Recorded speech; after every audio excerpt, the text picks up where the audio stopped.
欢迎来到热点新闻频道，请订阅并关注以获取最新资讯。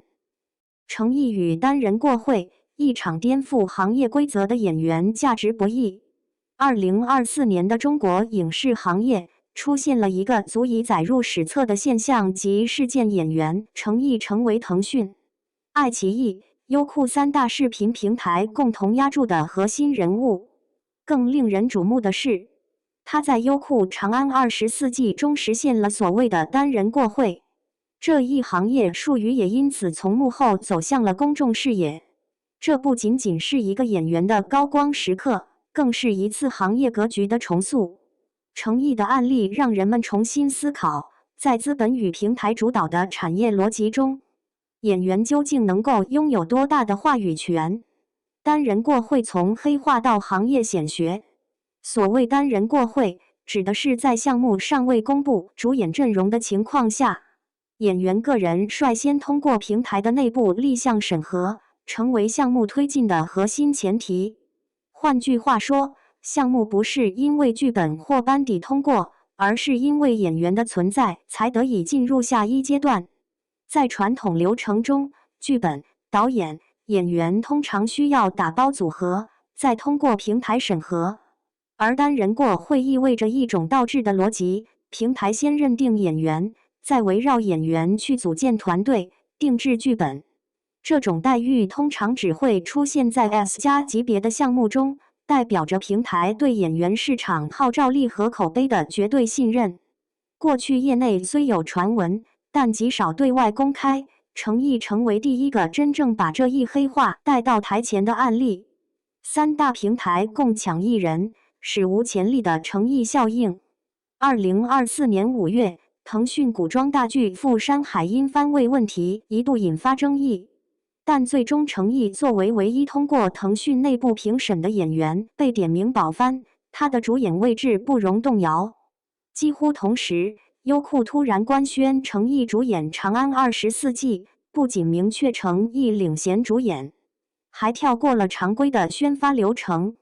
这实际上是对单人过会的公开确认。爱奇艺方面虽然动作更为低调，但业内很快传出消息，其筹备已久的古装大剧《英雄志》同样是为程毅量身定制。这意味着三大平台在同一时间把最核心的资源投注在同一位演员身上，这在内娱历史上极为罕见。业内人士将之称为三平台共抢一演员的奇观。而站在漩涡中心的程毅，也由此成为行业博弈规则改变的引爆点。演员价值的量化，从流量到过会。过去10年，中国影视行业长期被流量逻辑绑架，演员的议价权主要依赖于微博热搜、粉丝活跃度、站姐物料等显性的网络数据。资本更看重的是粉丝能带来多少点击和充值，而非演员本身的专业能力。程毅的单人过会改变了这一格局，平台首次以能否过会作为衡量标准，公开承认演员的不可替代性。换句话说，过会成为一种新的价值标尺，它不依赖虚浮的热度，而是以口碑、市场接受度、历史成绩为依据的综合考量。这也意味着行业正逐步走向去流量化。程毅凭借《莲花楼》豆瓣8.5的高分，以及底线《沉香如屑》等作品的稳定成绩，证明自己不是昙花一现的流量，而是真正拥有可持续吸引力的演员。从古偶小生到正剧预备役，程毅的成长路径是这场价值重估的注脚。早期他凭借《琉璃中破碎》感十足的演技进入大众视野，塑造了一个兼具美貌与深情的古偶男主。此后，他没有停留在偶像化的舒适区，而是逐步向更高难度的角色转型。在《南风知我意》中，他饰演渐冻症患者，为此专门学习医学资料，训练身体细微的肌肉控制。他的表演甚至被北京电影学院教材引用，成为表演教学的典型案例。到《莲花楼》，他塑造了一个内敛而沧桑的武侠宗师李莲花，气质完全脱离了古偶小生的窠臼。这种持续的突破，让他在业内获得了正具预备役的评价，即随时可以进入更高规格的现实题材、主旋律大剧。这也是平台敢于将 S 加项目压在他身上的根本原因。双重受众，从下沉市场到高知群体，一个演员的市场价值，最终要看观众的接受度。诚意的观众群体极为独特，既覆盖了3、4线城市的下沉市场，也牢牢抓住了高知群体。数据显示，他的剧集在下沉市场收视率长期位居前3，成为家庭观众的共同选择。而在知乎等高知用户聚集的平台莲花楼，相关话题的讨论度突破1亿，远超多数同类剧。这种横跨2个极端的受众结构，使得平台在招商、会员拉新上几乎没有顾虑。对资本而言，这就是无短板的基本盘，全平台通吃的合作史。更难得的是，诚意与3大平台均有成功的合作记录。腾讯的底线是法治题材的年度收视冠军，优酷的沉香如屑拿下2022年暑期档冠军，爱奇艺的莲花楼则稳居拉新榜 TOP3。这种全平台通吃的履历，使得它在合作上几乎没有水土不服的风险。对于3大平台而言，把筹码压在诚意身上，反而是最稳妥的选择。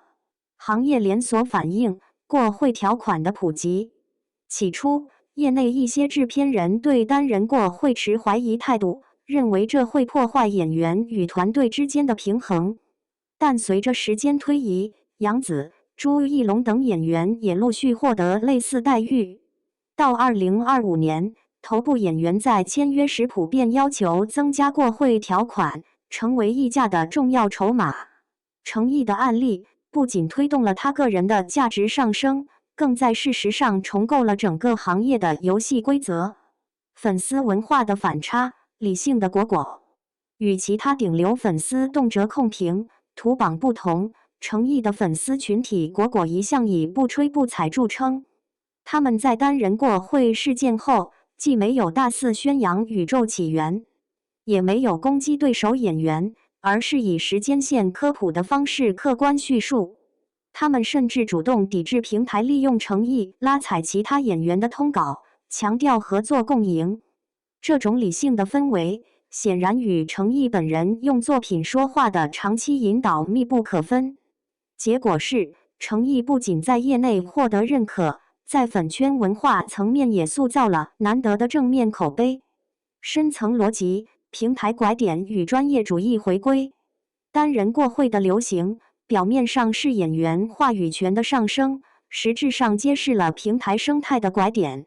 随着剧集市场进入存量竞争，编剧和导演的光环正在让位于演员，演员成为项目的第一核心竞争力，其他岗位逐步围绕其展开定制。与此同时，平台开始建立系统化的演员数据库，通过过往作品的收视、口碑、招商能力等维度进行量化评估。诚意的3平台全 A 评级，成为行业标杆。在这种逻辑下，演员不再只是执行者，而是项目的起点与核心。资本终于承认，好演员值得打破流程，值得为之重塑规则。诚意的单人过会现象，不仅仅是一个演员的成功，更是一场行业价值观的逆转。它让我们看到，在浮躁的流量幻术之外，专业主义依然能够撬动行业的未来。或许，正如粉丝们所说，吹捧会过去，但莲花楼里的李莲花永远会在那里。这句话既是对角色的留恋，也是对演员价值的最好注解。当我们站在2025年的节点回望，诚意的案例更像是一个分水岭。过去的流量时代已渐行渐远，一个以作品和专业为核心的新秩序正在建立，而这才是演员与行业真正的共赢。